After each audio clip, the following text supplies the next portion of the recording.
tal? Bienvenidos nuevamente a Reunificación Hispánica para nuestro Señor. Les damos la bienvenida nuevamente y les pedimos una disculpa por el tiempo que estuvimos sin grabar los programas. En esta ocasión les traemos un tema muy importante en estos tiempos, que es esclavitud digital. Comenzamos con una oración para invocar al Espíritu Santo. Ven, Espíritu Santo, llena los corazones de tus fieles y enciende en ellos el fuego de tu amor. Envía tu Espíritu y renovarás la faz de la tierra.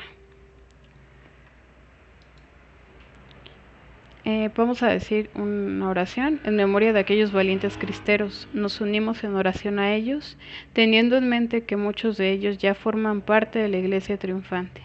Jesús misericordioso, no merezco pertenecer al ejército que defiende los derechos de tu Iglesia y que lucha por ti. Quisiera nunca haber pecado para que mi vida fuera una ofrenda agradable a tus ojos. Lávame de mis iniquidades y límpiame de mis pecados. Por tu santa cruz, por mi Madre Santísima de Guadalupe, perdóname, no he sabido hacer penitencia de mis pecados. Por eso quiero recibir la muerte como un castigo merecido por ellos. No quiero pelear, ni vivir ni morir, sino por ti y por tu Iglesia. Madre Santa de Guadalupe, acompaña en su agonía a este pobre pecador. Concédeme que mi último grito en la tierra y mi primer cántico en el cielo sea Viva Cristo Rey. Entonces, definiendo un poco pues lo que es la palabra esclavitud. La palabra esclavitud significa, si lo buscamos en el diccionario, que está en un estado o condición de esclavo o sometido fuertemente a algo o a alguien. También, el esclavo realmente quiere decir que dicho de una persona que carece de libertad por estar bajo el dominio de otra, sometido rigurosa o fuertemente. También puede ser a un deber, a una pasión, a un afecto, a un vicio, etcétera, que los priva de su libertad. Vamos a ver también un poquito de la etimología de la palabra esclavo. La denominación de esclavo tiene que ver con eslavo, refiriéndose a los habitantes del noreste de Europa. Se hizo usual en la España árabe, había toda una corriente comercial de esclavos desde Praga hasta Córdoba, aquí en el mapa podemos verlo. Los judíos llevaban a cabo la industria de castración en Verdún y en Osena. Según parece, también los musulmanes también participaban en este negocio, pero por las creencias que ellos tenían, pues no les permitía realizar este tipo de, por ejemplo, la castración, ¿no? Y eso pues no lo llevaban a cabo ellos. Aquí tenemos algunos antecedentes de lo que es la esclavitud. La esclavitud se remota a la Edad Antigua, donde los esclavos eran personas definidas como propiedad, obligadas a trabajar, despojadas de sus derechos y socialmente invisibles, las cuales existieron en toda la historia de la humanidad, aunque no de forma igual en todas las civilizaciones, ¿no? Pero su origen histórico proviene de la práctica de aprovechar como mano de obra a los cautivos de las guerras. Aquí sí vemos, pues durante toda la historia de la humanidad, pues realmente ha ido cambiando todo, ¿no? Al principio, cuando entre ejércitos, entre ciertas tribus se comenzaban ahí guerras y disputas entre una y otra, al final la que vencía exterminaba a la otra. Posteriormente ya había un poquito más de benevolencias, por así decirlo, y entonces ya no hacían el exterminio, sino que se ocupaba la mano de obra, como dice aquí, ¿no? Para no exterminar a toda la tribu, pero pues así fue como se fue desarrollando la humanidad realmente, ¿no? Y aquí pues mencionamos algunas que funcionaron de esa forma, que fueron China, la dinastía Qin, Han y Xin, y en Asiria, Babilonia y en la India. También aquí tenemos otros antecedentes de esclavitud. Como lo hemos visto, pues ha existido desde inicios de los grandes imperios. Los primeros escritos en los que se tiene constancia de la presencia de esclavos fue en Mesopotamia, y también ocurrió en el antiguo Egipto, en Grecia y en Roma. Fueron sociedades basadas en el esclavismo. En la Grecia de Aristóteles era garantía para que los hombres libres pudieran dedicarse a la política y se considerara como un fenómeno natural. En Roma hubo 3 guerras contra los esclavos. Una de ellas fue contra Espartaco. Espartaco fue un hombre que era soldado en Roma, por lo que estaba revisando, y posteriormente cae como esclavo, pero él, como ya conocía como que su expectativa y todos sus pensamientos, sabían que podía ser libre, que podía dejar de ser esclavo, pues hizo como un enfrentamiento entre los esclavos y pues los que los dominaban, ¿no? Por eso aquí pues se menciona a él principalmente. Eh, También hay otra cosa que se menciona mucho actualmente, de que únicamente los que eran esclavos eran de raza negra. Realmente, si nos vamos un poco a la historia, por ejemplo, aquí tenemos a Miguel de Cervantes Saavedra, que escribió El Quijote de la Mancha, el cual nos dice que pues fue esclavizado, tuvo intentos de poderse escapar, pero realmente no fueron exitosos. Aquí este texto es lo que dice. Al final su madre doña Leonor tuvo que reunir dinero para comprar a su hijo. Y junto con los frailes, pues estuvieron ahí pidiendo limosna para completar la cantidad que pedía, ¿no? Ya hasta el 19 de septiembre de 1580 fue liberado y hasta el 24 de octubre se embarcó para regresar a España.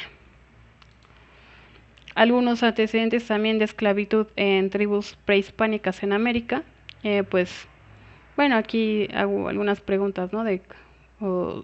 Se encuentran algunas preguntas que todos se hacen en algún momento, de cómo se construyeron las grandes, pues lo que vemos ahora, ¿no? Las construcciones de Machu Picchu, de la pirámide del Sol, de esos múltiples palacios, ¿no?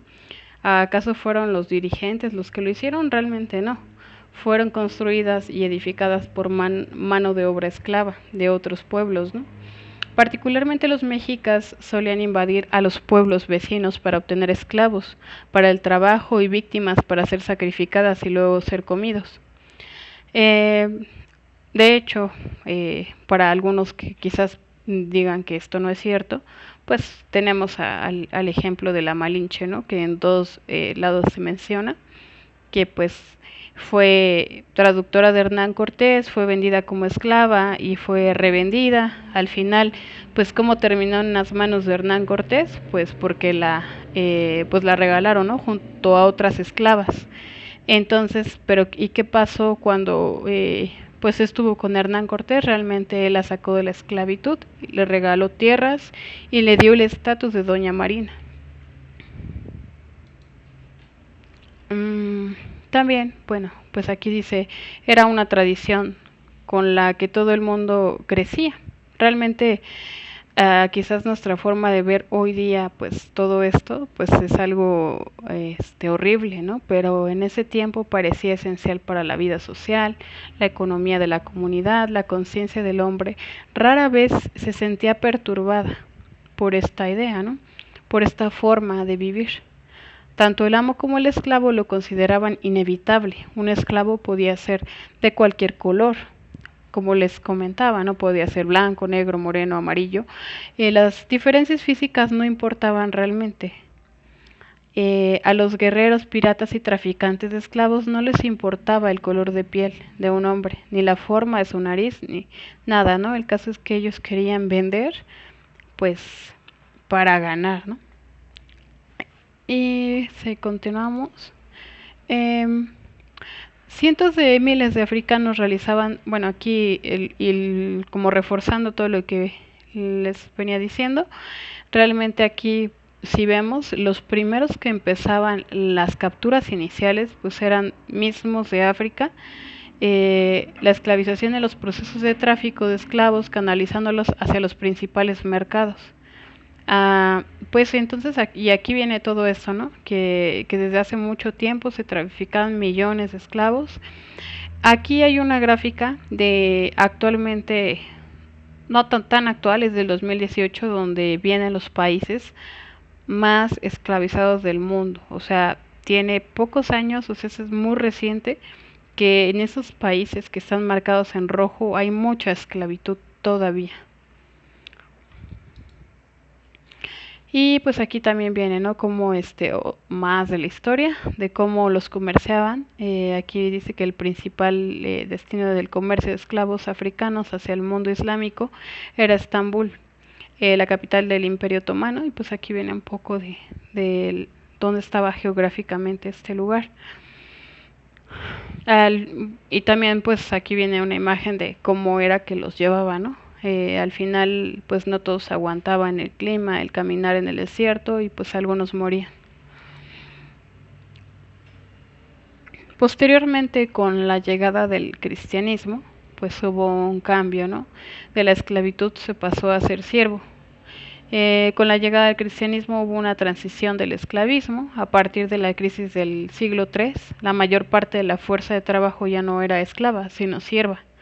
La servidumbre se impulsó en Europa durante la Edad Media. Los siervos eran trabajadores agrícolas legalmente vinculados a un lugar de residencia y labor, que estaban obligados a cultivar y cosechar la tierra de su señor. A cambio, podían laborar parcelas para su propio sustento y de su familia, pagando al señor una parte de las ganancias en metálico y en especie.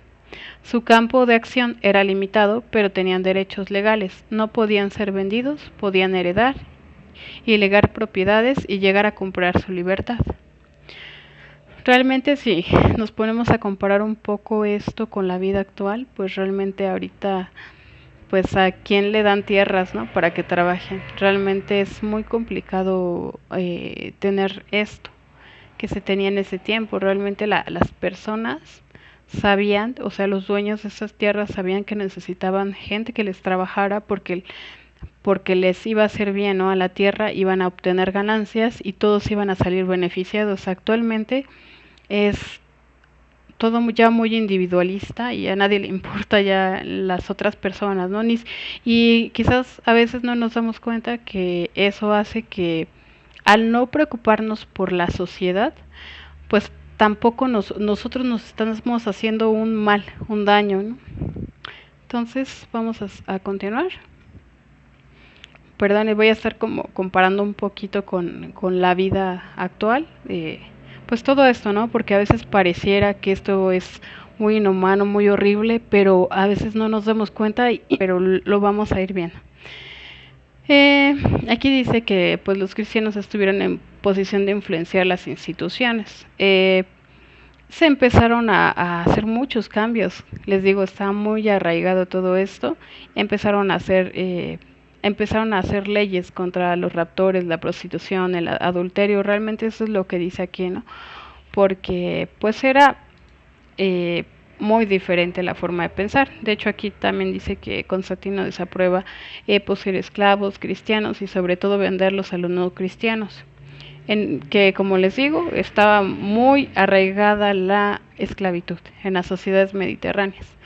La iglesia se limitaba ante ella a la proclamación de la igualdad ante Dios, las exhortaciones a la caridad y a la buena conducta, sin afrontar la abolición en instituciones jurídicas que la sobrepasaban, ¿no? Pues trataba de hacer la iglesia, como les digo, lo más que podía para influir, ¿no? Para hacer que todos fueran vistos como iguales ante Dios, no como iguales como el comunismo lo hace ver actualmente, sino que todos pues merecen ser tratados y amados de la misma forma. Pues aquí dice, en la Edad Media se multiplican las manumisiones, la esclavitud va tomando la forma algo más mitigada de los siervos, de la gleba, y los cristianos dejan prácticamente de ser esclavos. Si no son cismáticos, hacia el siglo XII la esclavitud ha desaparecido en los países escandinavos. De hecho, Pío II en 1462 amenaza con castigos a los que esclavizan neófitos. En el Sixto V, en el 1476, excomulga a los que esclavizan neófitos. Continuamos. Bueno, aquí viene nada más un ejemplo así rápido de más o menos cómo sería el feudalismo, ¿no? Están los reyes, los nobles, los vasallos y los siervos. A veces muchas personas cuestionan este tipo de sociedad que realmente es una sociedad jerárquica, eh, pero no se dan cuenta que es muy bueno todo esto, ¿no? Voy a nada más hacer algunos apuntes en los cuales podría ser muy bueno esto. Quizás muchos dicen, ay, es que si su padre era noble, por ejemplo, algún soldado que iba a la guerra, pues como que toda su familia estaba inclinada a eso, ¿no? Y realmente si nos ponemos a pensar, pues una persona que se dedica a cierta cosa, en este caso, como les comento, un soldado, pues obviamente va su hijo, la gente que está con él, va a ver cómo actúa él, va a ver cómo entrena o muchas cosas así, las puede ver. Entonces, obviamente, como el niño va creciendo cerca de él y se va dando cuenta cómo es, pues aprende más. Entonces, esto lo podríamos llevar a doctores, ¿no? ¿Por qué a lo mejor quiere que su hijo sea doctor o por qué quiere que su hijo sea sembrador o todo eso? Porque realmente el niño tiene mucho conocimiento desde que es un niño, desde que es un bebé, realmente él se desarrolla con todo este conocimiento. Los reyes igual, ¿no? Un rey es como comparándolo con una empresa, el dueño de una empresa quiere el bien para su empresa, ¿no? Al menos que sea un inconsciente o que no le preocupe su propio bienestar, porque realmente el que esté bien todos es su propio bienestar. Si algo no está bien ahí, al final él va a ser el dañado y su descendencia del mismo rey. Entonces realmente por eso es que estaban también muy preparados, ¿no? O sea, si iba a ser rey, tenía que tener conocimiento y tenía que estar preparado. Una reina, una princesa, no eran cualquier persona, tenían que estar preparados para la guerra, instruidos en muchas cosas para que pudieran manejar pues todo un territorio, ¿no? Toda esta gente que estaba a su cargo. Entonces, era algo muy establecido, muy firme, y de hecho en algún momento que llegamos a hablar sobre esto, en algún programa, o si no lo hemos tratado igual, estaríamos revisándolo en algún momento, de cuánto tiempo, cuántos años duraron las monarquías, cuánto tiempo duraban los reyes, era muy estable. El hecho de que un presidente dure poco tiempo, y sabemos que en México, por ejemplo, los presidentes fue muy difícil cuando se convirtió en una república masónica, realmente pues morían, ¿no? O sea, se asesinaban entre ellos para tener poder. Al final no era algo estable. Cuando supongamos y lo traemos a una empresita chiquita, a un negocio pequeñito, donde decimos un administrador y luego se va y llega otro y así, o sea, es un desastre. Al final uno hace sus leyes, el otro otras y nunca está estable el lugar. Entonces pasa lo mismo y si eso pequeño lo llevamos a una gran escala de un país, de un territorio grande, de un imperio, si no está bien administrado, se viene abajo todo, se destruye todo y se descontrola todo, que es lo que pasa con los presidentes, ¿no? Que duran un tiempo, duran algunos años y luego ya los cambian. Y los cambian y al final no hacen nada y no es estable. ¿Qué pasaba con las monarquías? Era algo muy estable y que se daban cuenta que era lo que había que mejorar y todo, porque al final, pues si tenían ataques del exterior, tenían que ser fuertes, si no realmente, como les digo, con el cristianismo porque cambió, pero imaginemos que esté débil toda esta civilización, llega otra, los atacan, ¿qué va a pasar? Al final van a morir. ¿Les conviene eso? A nadie le conviene. A ninguna de las personas que viven ahí le conviene eso. Realmente les conviene que sean fuertes, ¿no? Que sean muy fuertes. Todos aún así del que esté ahí sembrando, del que esté cuidando los animales, todos son importantes para que un imperio sea grande. Si uno de ellos no está bien, el imperio no va a estar bien. Bueno, aquí también cristianos de los primeros tiempos tienen conciencia de la radicalidad, novedad de Jesucristo. Introducen en las relaciones entre los hombres que afectan todas las condiciones humanas. Pablo les dice: todos los que habéis sido bautizados en Cristo, os habéis revestido de Cristo. Ya no hay judío, ni griego, esclavo ni libre, hombre ni mujer. Todos sois uno en Jesucristo. Y pues aquí viene el versículo de la Biblia y todo para la nota para que puedan buscarlo, pero así dice, ¿no? Por eso el cambio tan radical. Eh, el amo debe tratar al siervo con justicia y equidad, recordando que él también tiene el mismo Señor en el cielo, que no hace distinción de personas. El esclavo es ahora un hermano en Cristo muy amado. Es por eso es que cambia tanto todo, ¿no? Estoy mostrando un poco de la abolición de la esclavitud. Como sabemos, como ya hemos visto en la historia, la esclavitud era algo muy común, muy normal. Nadie se preguntaba por qué era así. Pero hubo una gran reina del imperio que es que cuando nosotros nos ponemos a indagar bien la fe, a conocerla bien, nos empiezan a salir ciertas incongruencias en cómo estamos actuando y qué estamos haciendo, y ahí es cuando decimos: a ver, un momento, si yo creo esto, si yo estoy diciendo esto, es porque debo de ser congruente. Pasa esto, ¿no? El 20 de junio de 1500 decretó en la ciudad de Sevilla, mediante una real provisión, la reina Isabel I de Castilla prohibió la esclavitud. Este hecho es pleno en responsabilidad de Isabel I de Castilla, y la soberana castellana se convirtió en la primera mandataria europea en preocuparse de los derechos de los nativos americanos en territorios que se iban descubriendo e incorporando a la corona de Castilla. El cristianismo cambia todo, ¿no? Cambia todo porque te cambia no solamente lo que dices y lo que está escrito, lo que lees, lo que aprendes. O sea, tienes que cambiar profundamente, y esto es una gran prueba de eso, ¿no? Que como ella, a pesar de que estaba en un mundo de ese tiempo, que nada más dicen que ciertos lugares, sobre todo España, pero la verdad era que todo el mundo estaba muy acostumbrado a la esclavitud. Pero ella, con Cristo, creyendo en Dios, vio que esto no estaba bien. Bueno, continuamos. Entonces vemos, hace 574 años, ella prohibió la esclavitud. Pero ¿qué pasa en los países protestantes? ¿Cuándo prohibieron la esclavitud? El 1 de enero de 1863 con Abraham Lincoln. ¿Cuánto tiempo continuaron viviendo en esclavitud?